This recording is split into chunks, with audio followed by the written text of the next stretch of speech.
মাতৃভাষার স্বীকৃতির দাবিতে ফের উত্তাল শিলচর। বিষ্ণুপ্রিয়া ভাষাকে প্রাথমিক শিক্ষা স্তরে চালুর দাবিতে আমরণ অনশনে বসেছেন একাধিক সংগঠনের প্রতিনিধিরা।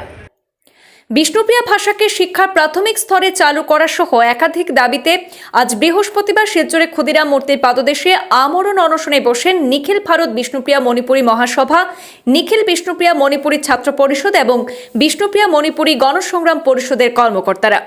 আন্দোলনকারীদের বক্তব্য, বিষ্ণুপ্রিয়া ভাষা ও সংস্কৃতির সংরক্ষণ ও বিকাশের জন্য সরকারি স্তরে ভাষাটিকে যথাযথ স্বীকৃতি দেওয়া অত্যন্ত জরুরি।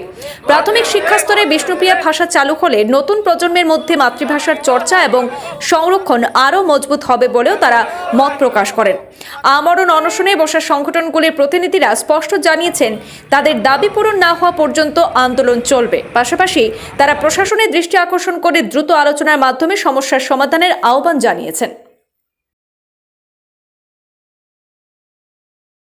এই যে সত্যাগ্রহ আন্দোলন আমরণ অনশনের মূল দাবিটি হলো মাতৃভাষা বিষ্ণুপ্রিয়া মণিপুরীকে শিক্ষার প্রাথমিক স্তরে চালু করার আমাদের সরকারের ক্যাবিনেট ডিসিশন চাই এখানে, এবং বিষ্ণুপ্রিয়া মণিপুরী ভাষা শিক্ষকের 300টি পোস্ট সরকার কথা দিয়েছিল সৃষ্টি করার, সব ডকুমেন্ট আমাদের কাছে আছে।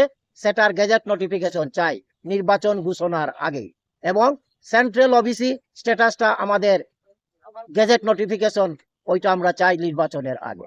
এই দাবিতে আমরা আজ আমরণ অনশনে বসেছি। এই আমরণ অনশন কেন বসা হলো সে সম্পর্কে আমি বলতে চাই যে দীর্ঘ 10 বছর ধরে এই দাবিগুলো নিয়ে বিভিন্ন ধরনের আন্দোলন, বিভিন্ন ধরনের মেমোরেন্ডাম, বিভিন্ন ধরনের কথাবার্তা, দেখা সাক্ষাৎ এডুকেশন মন্ত্রী, শিক্ষামন্ত্রী এবং সিএম এর সঙ্গে দেখা হয়েছিল, আলোচনা হয়েছিল, কিন্তু এখনো তিনি এই 3টি দাবি পূরণে এখনো ব্যর্থ। ক্যাবিনেট ডিসিশন দিচ্ছে না। তাই আমরা বাধ্য হয়ে এই আমরণ অনশনে, যদি নির্বাচন ঘোষণার আগে যদি আমাদের এই দাবি সম্পর্কে কোনো কিছু না করে, তাহলে সেটা নিশ্চয়ই একটা বিরাট আলোচ্য বিষয় এবং সেটা নিশ্চয়ই নির্বাচনে প্রভাব ফেলবে।